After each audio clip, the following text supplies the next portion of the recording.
High friends, welcome back to my channel. আর আজকে হচ্ছে গিয়ে তোমাদেরকে বলবো ঘটি বাড়ি তালের বড়া খেতে বেশি ভালো হয় নাকি বাঙাল বাড়ির।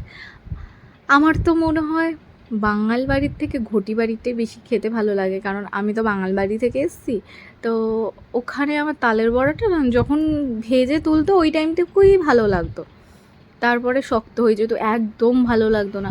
কিন্তু স্কুলে গিয়ে না যখন বন্ধুদের থেকে টিফিনে যখন বন্ধুরা নিয়ে আসতো না তালের বড়া, যারা মানে ঘটি ছিল বিশেষ করে, আমার ওদের তালের বড়া খেতে বেশি ভালো লাগতো।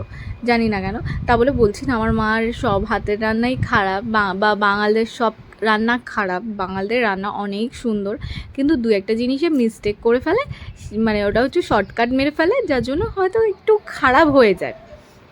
তো যেমন হচ্ছে গিয়ে পিঠে পায়েসে নুন দেয়, নুনটা না দিলে সত্যি বলছি পিঠেটা খেতে আরও বেশি ভালো লাগে, যেটা আমি এই বাড়ি থেকে জেনেছি। পায়েসে নুন দিলে সত্যি পায়েসটা একদম বিগড়ে যায়, একদম ভালো লাগে না। আমাদের মানে ঘটি বাড়িতে, মানে আমি তো এখন ঘটি বাঙাল দুটোই, যাই হোক, বাঙাল বললেও আমার, ঘটি বললেও আমার। তো যাই হোক, ঘটি বাড়িতে হচ্ছে গিয়ে পায়েসে তো নুন দেয় না, যার জন্য পায়েসটা এতটা টেস্টি হয়। আর আমাদের বাড়ি পায়েস খেতে সবাই ভালোবাসে, মানে এই বাড়ির পায়েস খেতে সবাই ভালোবাসে। মামুনির হাতে পায়েসটা আলাদাই, আমিও শিখেছি। তো যাই হোক, তো এখানে দেখছো কত কষ্ট করে তালটাকে ছানা হচ্ছে। আগে ভাবতাম কি অনেক কষ্ট তাল ছানা, মানে যখন মায়ের বাড়িতে থাকতাম, কিন্তু এখন ভাবি যে ওই কষ্টটা কোনো কষ্টই ছিল না, এই কষ্টটা হচ্ছে বেশি কষ্টের। কারণ এক ফোঁটা জল না দিয়ে তালটাকে এইভাবে ছানতে হবে, মানে ঘষে ঘষে ঘষে ঘষে। এখানে তো দেখে খুব সহজ মনে হচ্ছে, আমি করছিলাম আমিই জানি। আর আমি না ভিডিওতে একটা জিনিস নোটিস করলাম, যে আমার মুখটা সত্যিই বাঁকে কাজ করার সময়, মানে খুব কষ্টের কাজ করার সময় আমার মুখটা না একটু বেঁকে যায়। দেখো এক ফোঁটা জল নেই। এই কথাটা না আমার মা আমাকে বলতো, যে তুই কোনো কাজ করলে তোর মুখটা একটু হলেও বেঁকে যায়। তো আমি জানি না, এইটা আমি ভিডিওতে এখানে এসে ভালো করে খেয়াল করে দেখছি, হ্যাঁ আমার মুখটা বেঁকে যায়। তো অনেককে দেখেছি কাজ করার সময় অনেক কিছুই করে। যেমন একজনকে দেখেছিলাম কাজ করার সময় না নিজের শাড়ির আঁচলটা মুখে দিয়ে চেবাতে চেবাতে কাজ করে, আমি জানি না কেন করে। কিন্তু আরও অনেককেই দেখেছি মুখ বেঁকে, হ্যাঁ মুখ বেঁকে যায়, এটা আমি অনেককেই দেখেছি। কিন্তু আমারও যে হয় জিনিসটা আমি জানি না। তোমাদের কাজ করার সময় কার কী হয় আমাকে একটু জানাবে, বা নিজেরাও একটু খেয়াল করবে।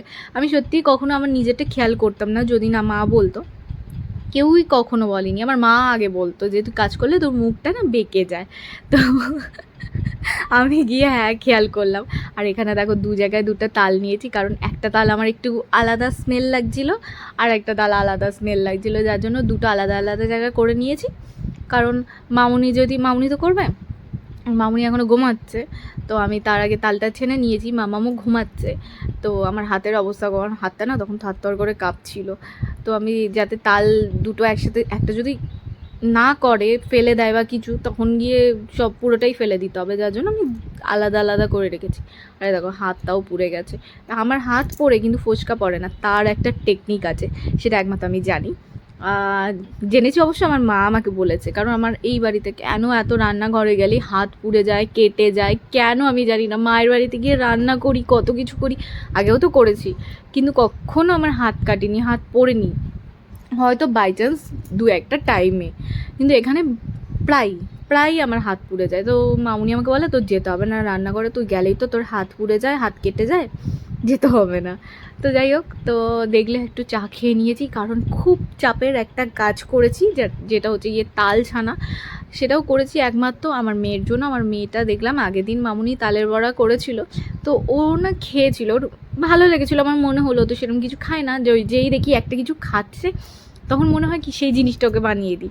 তো যার জন্য মামুনিকে বলেছিলাম তাল আসলে আমাদের পাড়াই তো হচ্ছে কি সবজিওয়ালারা চলে আসে, তো সবজিওয়ালার থেকে মামুনি হচ্ছে তালগুলো কিনে নিয়ে রেখেছিলো। মামুনি বলছিলো যে তুই ছেনে দিস, তো মামুনি ঘুমাচ্ছিলো, আমি গিয়ে বসে বসে তালগুলো ছেনে দিলাম। আর এই যে মামুনির মতো তারপরে কী কী মিশিয়েছে আমি ঠিক জানি না, কারণ আমি তখন চা খেতে বিজি ছিলাম। আর অতক্ষণ তাল ছেনেছি, তো একটু তো রেস্ট নিতে হবে। যাই হোক, তো রেস্ট নিয়ে চাটা খেয়ে এখন এসছি, দাঁড়িয়ে আছি লুবির মতো মামুনির পাশে, যে তালের বড়াটা ভাজা হলেই সঙ্গে সঙ্গে আমি গরম, মানে আমাকে দেবে, আর আমি গরম গরম তালের বড়াটা খাবো। তো মায়ের সঙ্গে এই জিনিসটা করতাম, শ্বশুরবাড়িতে এসে এই জিনিসটা এখনও চলে, ঠিক আছে। আমি সত্যি কথা বলছি, এখন আমি নিয়ে ভাত খেতে পারি না। আমি নিলে মানে আমার মনে হয় যে আমি কম নিয়ে নিয়েছি বা কখনো কখনো বেশি নিয়ে নিয়েছি। তো আমার আগেও মাই বেড়ে দিত, এখন হচ্ছে গিয়ে মামুনি গিয়ে ভাতটা বেড়ে দেয়। আমি নিজের খাওয়াটা আমি বুঝি না, আর নিজে নিজে নিলে না আমার পেট ভরে না বা খিদে পায়, এরকম টাইপের কিছু হয়, আমি জানি না কেন। মনে হয় আমি ঠিকঠাক নিতেই পারি না নিজের জন্য, আমি নিজেকে ঠিক বুঝিই না। যাই হোক, এত মানে ভালো শাশুড়ি পেয়েছি, তা বলে সব কিছুতে যে আমি সব কিছু হাত গুটিয়ে বসে থাকি সেটা নয়।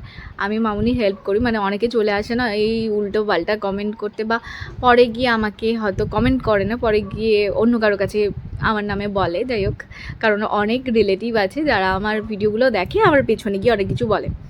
তো ভালো কিছু করলে ভালো কিছু পাওয়া যায়।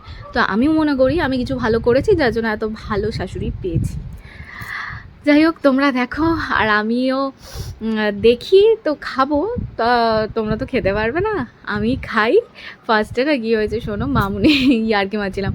মামুনি হচ্ছে গিয়ে বড়াগুলো যখন ভাজছিল, ফার্স্টে বড়াতে হচ্ছে গিয়ে নুন মেশাতেই ভুলে গেছিলো, মানে নুন দেয়নি, মেখেছিল নুন দেয়নি। তারপরে গিয়ে বলছে এ বাবা নুন দিতে ভুলে গেছি, এটা একটা কন্টেনারে তুলে নিই। তো মামুনি কন্টেনারে এগুলো তুলে দিয়েছিল, তো বসে বসে আমি টপ খাচ্ছিলাম। এই বড়াটা যেটা দেখছো, এটা আজকের জন্যই ঠিক আছে, আর কালকে অবধি চলবে না, সব আমার পেটে চালানো হয়ে যাবে।